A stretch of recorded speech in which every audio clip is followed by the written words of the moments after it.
Rossouw অগ্নিকাণ্ডের ঘটনায় যে ভবনটি আসলে ক্ষতিগ্রস্ত হয়েছে সেই ভবনের বসবাসকারী যে মানুষরা ছিল সেই সাধারণ মানুষ এবং ভুক্তভোগীদের পাশে দাঁড়িয়েছেন দক্ষিণ কেরানীগঞ্জ থানা বিএনপির সভাপতি অ্যাডভোকেট নিপুণ রায়চৌধুরী। আমরা দেখতে পাচ্ছি এখানে একটি আশ্রয় কেন্দ্র গঠন করা হয়েছে এবং তিনি কিন্তু এখানে আছেন, তাদের সার্বিক দেখভাল কিন্তু তিনি করছেন এবং আমরা যেমনটি এখন অব্দি জানতে পেরেছি যে তাদের থাকা খাওয়া এবং বৈদ্যুতিক সরঞ্জাম এবং বিভিন্ন বিষয় কিন্তু আসলে সে তদারকি করছেন।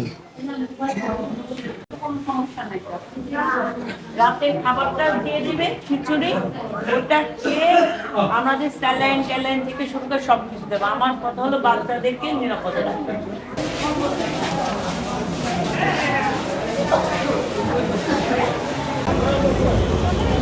আপনারা দেখতে পাচ্ছেন কেরানীগঞ্জ উপজেলা প্রশাসনের সাথে কিন্তু এই মুহূর্তে দক্ষিণ কেরানীগঞ্জ থানা বিএনপি সভাপতি অ্যাডভোকেট নিপুণ রায় চৌধুরী কথা বলছেন।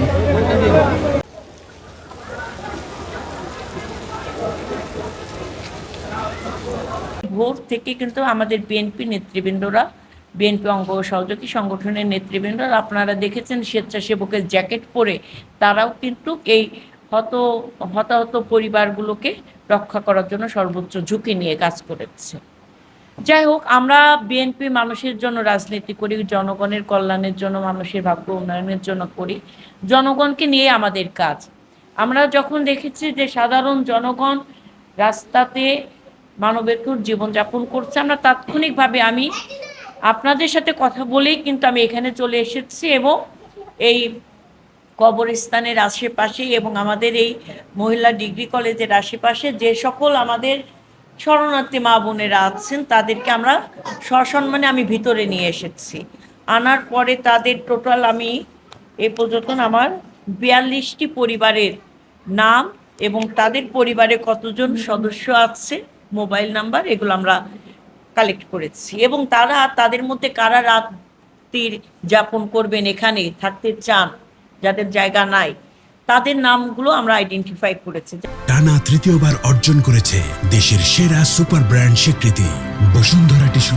যারা থাকতে চান না সেখানে আমরা লিখেছি যে থাকবেন না, কিংবা যারা থাকবেন তাদের গাইড।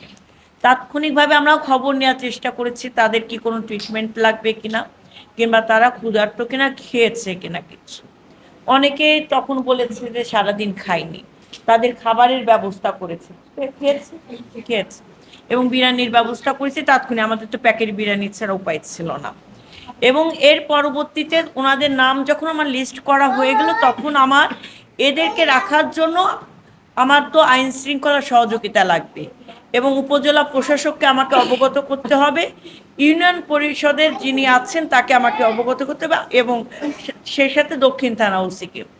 আমরা তাৎক্ষণিক তাদের সাথে কথা বলি এবং ওনারা আসেন আমাদের সাথে কথা বলতে এবং সার্বিক বিষয় তারা দেখে যান এবং এইখানে নিরাপত্তার জন্য, যেহেতু সবাই আমার তো পরিচিত না, এখন এর মধ্যে ভালো আছে খারাপও আছে, তো সার্বিক নিরাপত্তার কারণে এই স্কুলেরও তো কলেজেরও তো সিকিউরিটিটা কনফার্ম করতে হবে। তারপরে ওনারা গ্রাম পুলিশ এবং সাথে প্রশাসক এবং উপজেলা থেকে একজন প্রতিনিধি থাকবে, জেলা ইউনিয়ন পরিষদ থেকে প্রতিনিধি থাকবে এবং জেলা প্রশাসক থেকে প্রতিনিধি থাকবে, সমন্বিতভাবে এবং ডিবি থেকে সমন্বিতভাবে তারা সার্বিক সহযোগিতা আমাদেরকে করেছে।